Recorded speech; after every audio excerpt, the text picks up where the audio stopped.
Hi, and welcome to Across the Desk. This week, we're going to talk about Christian nationalism. Now, this is something that's been in the news quite a bit lately and from around the United States. But here I'm going to concentrate on a few things that are just happening in Oklahoma with some of our legislatures and the very extreme positions some of them have taken, which are anti-democratic and really just anti-republic, anti-constitutional, and anti-anything you can think of when it comes to the United States of America.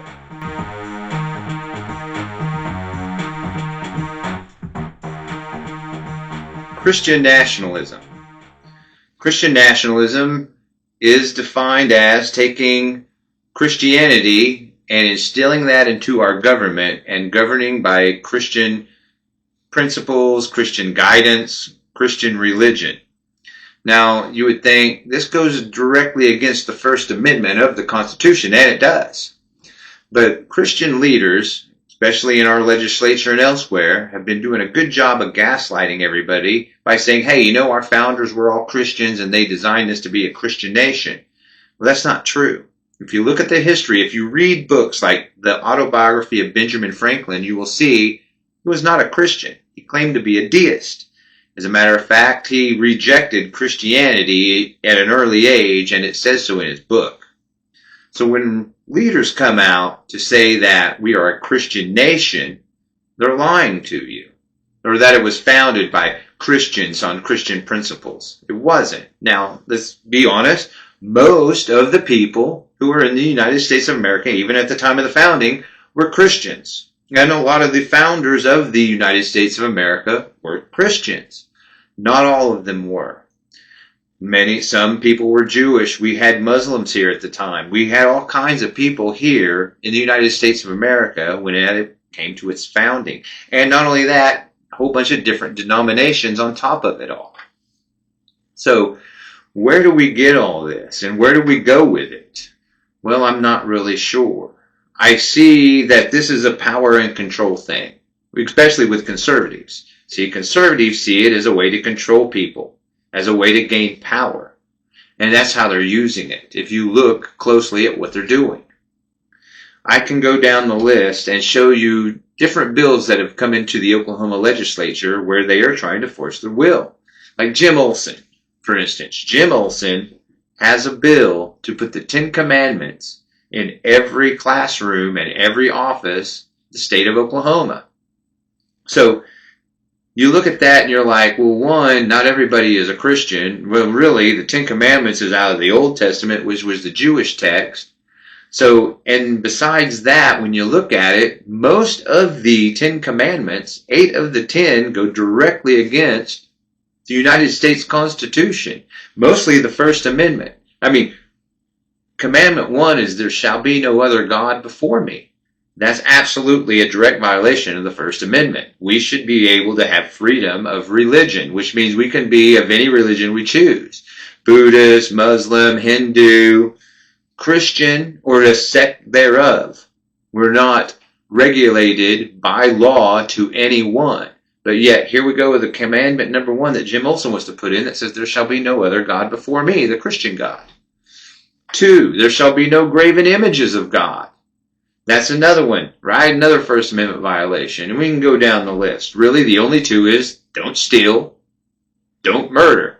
Those are the 2 that are founded in laws. And really, those 2 are so benign because you will find them almost in any culture, because whenever you've got a society of people together, you're going to have rules and laws, and 2 of the main ones is don't steal from your neighbor and don't kill your neighbor. It causes too much chaos if we allow that. We need stability in our civilization and in our society, so it just makes sense to have laws against those. There's nothing new. So, but if you look at it and you really dissect it down, 8 of the 10 commandments go right against the Constitution of the United States of America, and this is what Jim Olsen wants to put in. Now, going on, we have another guy, Bullard, David Bullard, who wants to put a monument on this Capitol grounds for the 10 Commandments. 10 Commandments shall go in every office of the Capitol. We're going to have a monument out there. Oh, and if anybody defames it, if anybody does any kind of thing to it, vandalizes it or whatever, this is going to make it a felony offense. What's to make it a felony?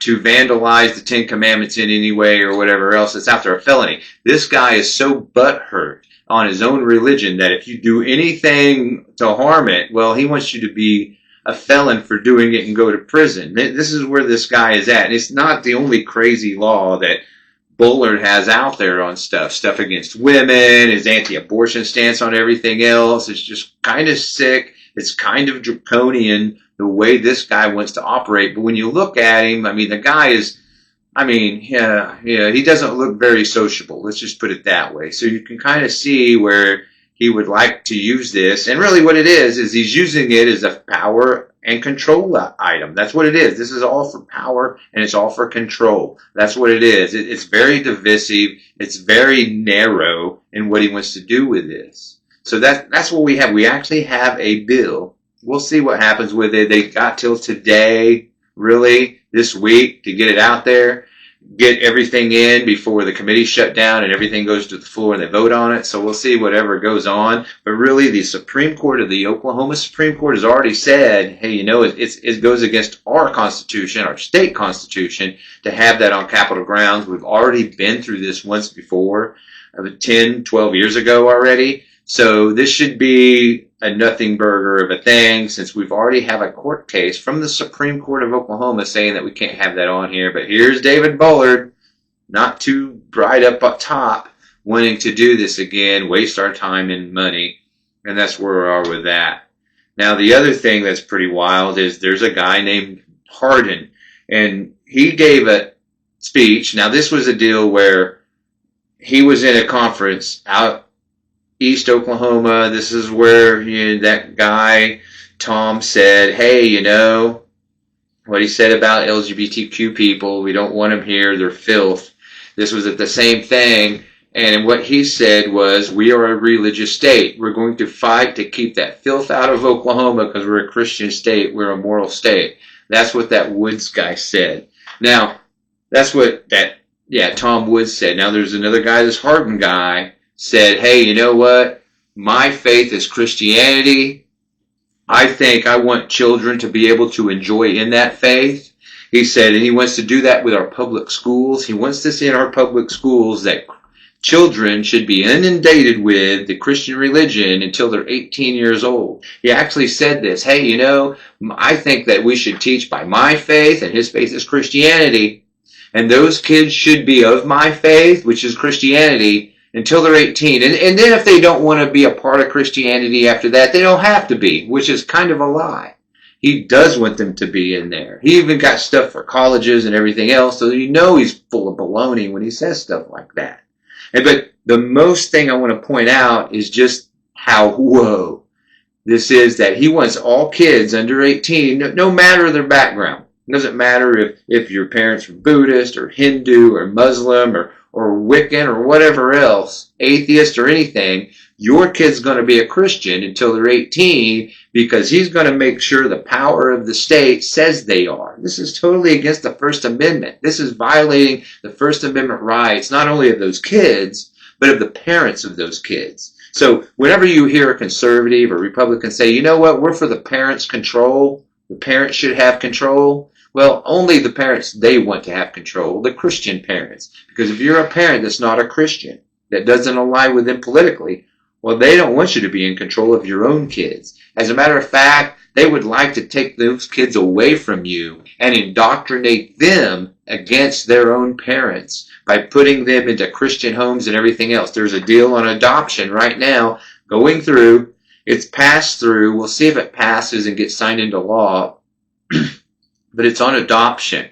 And what it does is it doesn't, if a kid comes from a non-Christian home, well, now that kid can be placed in a Christian home, because see, Christians feel like it's discriminatory to keep them from adopting a kid that isn't a Christian.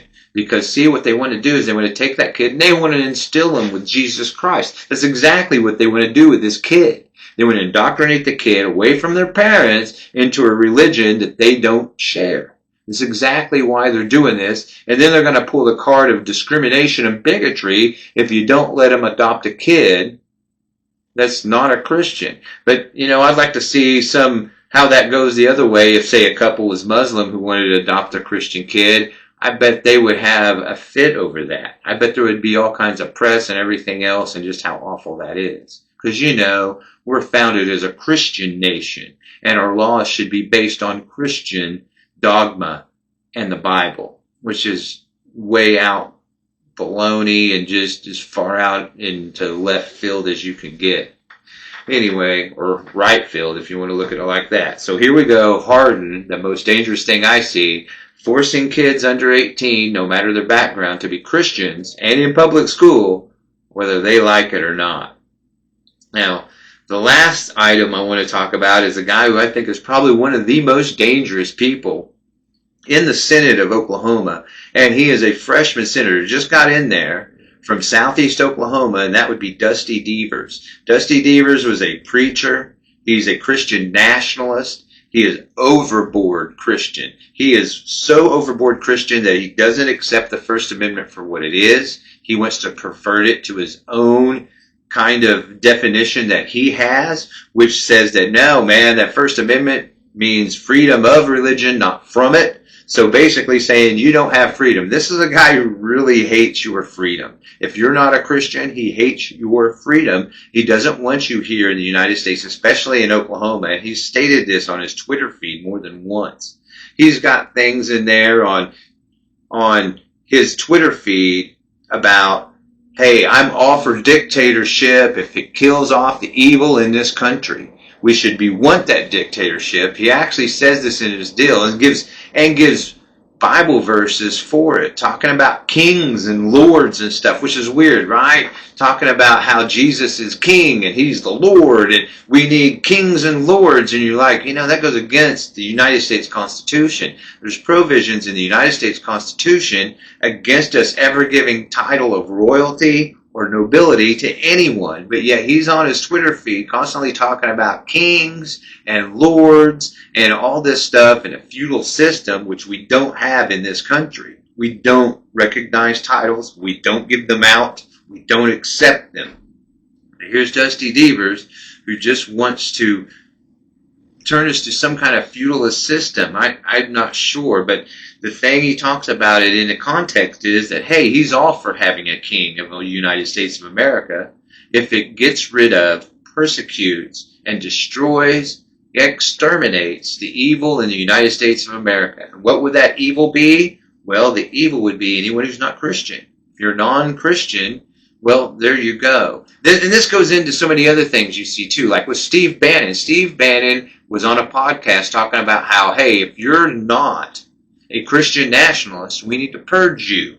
We're going to purge you by using the Insurrection Act to go after you, to arrest you, to prosecute you, possibly incarcerate you or exterminate you. And that's exactly where Dusty Deevers is on a lot of things. He wants to force his Christianity upon you. And it's almost in a way you're like, man, are you just really scared? Are you so scared that you don't have conviction enough in your own religion that you got to force everybody else to believe what you do, whether they do or not? Even if they don't believe it, they got to say they believe it, because if you say you don't, then that makes him question in his mind, and he loses his conviction in his own religion.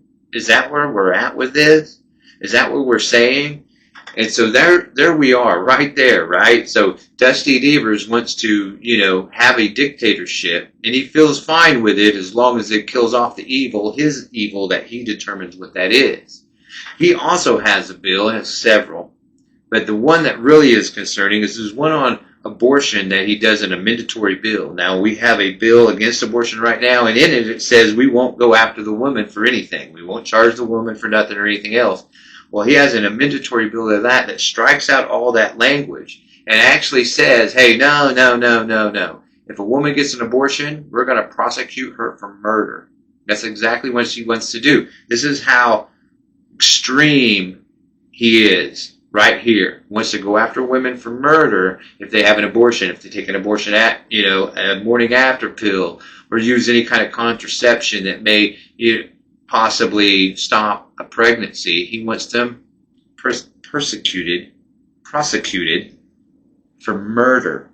That's what he wants done. And then, the pro-life conservative here probably wants to exterminate them because there would be evil, right? So this is where Dusty Deevers is, so far extreme, so just draconian and just outlandish. I mean, you look at it, you're like, there's just no way that a majority, even a simple minority of people would agree with him. But yet, he is the senator for Southeast Oklahoma in our state legislature. Now, I don't know. We'll see. He's a freshman kind of guy. Maybe he'll chill out later. Maybe this is like, when I remember Jace DeGaulle, if you remember him. He's been in the legislature now for a little while. He's chilled out a lot. He's made friends with some Democrats now and kind of like, okay, these people are chill. I'm good with it. But in his first term there, he did a video with an AR-15 talking about how he was going to eliminate Democrats and stuff. Like, whoa, man, you're talking about killing people that don't agree with you politically. That's where he was. But once he got in there, he did a few things. Then they had to slap his hand a little. And then he got to know some people. And then he goes, these people aren't so bad. I think I need to work with them. And now he's turned into be somewhat of a decent legislator. But at the beginning, he was pretty radical. And I think that may be what Dusty Deevers is going through now. He's very radical, very extreme. And his views on Christianity and forcing Christianity upon the masses is very extreme. And what he wants to do, if you don't believe in his God or even in his sect of Christianity, what he wants to do to you is just so extreme. And the Rolling Stones did an article on him talking about how, hey, the evil and everything else he wants to destroy. But just like conservatives mostly do today, they never define it. They don't define what that evil is. They just kind of leave it open, right? So basically it's kind of like woke, right? Ryan Walters likes to use the word woke, but he never really defines it. So it ends up being anything that they're against, anything that may oppose him, anything that may come after him or attack him, well, that's woke. And this is the same thing with Dusty Deevers. Anything he disagrees with, anything that may be in opposition to him, anybody that may disagree with him or be in opposition to him, well, that would be the evil that he wants to eradicate and is ready for a king to come in to instill these Christian laws and this Christian dogma upon you and the masses in the United States of America and especially Oklahoma. And that's where we are in this Christian nationalist kind of thing. It's a little scary sometimes because here's these people, these so pro-life people, wanting to off other people who don't believe the way they do, want to force their will upon you and then gaslight everybody saying that all the founders were these devout Christians when they weren't. Most of them were deists. They absolutely were. Jefferson, Franklin, and on. Madison, and on. They absolutely were. And they weren't really Christians. And so to say that this was a Christian nation founded by Christian principles and everything else is just ridiculous. Look at the Constitution. Nowhere in the Constitution is Christianity, Jesus Christ, or anything mentioned about religion. The only place you will find it is in Amendment 1, where we have the freedom of religion, and Article 6, where it says, no office or the public trust shall be determined upon anyone's religion. So there you go. That's the only thing that says about it in the Constitution of the United States. And so they're just trying to force their will into it. It's all about power. It's all about control. It's not really about your faith in Christianity or anything else. Anyway, this is Across the Desk. And as always, we'll see you next week.